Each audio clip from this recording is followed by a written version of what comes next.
Director General ng Madaris Education ng MBHTE BARM nakaligtas sa pananambang sa Cotabato City. Detalye ng balita RH19 June Dimakutak June. Alaykum assalam kayang Angel.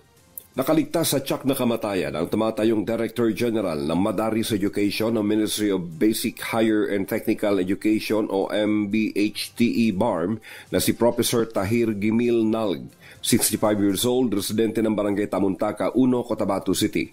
Matapos itong tambangan habang sakay ng kanyang sasakyan sa bahagi ng RH8 Cotabato City.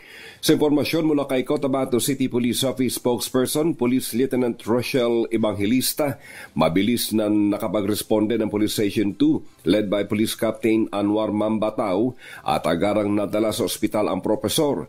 Batay sa pinakahuling update sa kalagayan ng biktima, nasa mabuting kalagayan na umano ito at bantay sarado ang ospital na kinaroroonan ng pasyente habang patuloy ang pangangalap na impormasyon ng Police Station 2 para sa ikadarakip ng mga gunmen.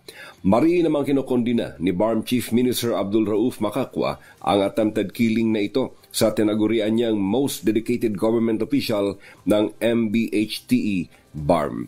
Mula sa Central Mindanao, RH19 June Dimakutak, DZRH, una sa Pilipinas, una sa Pilipino. Maraming salamat, June.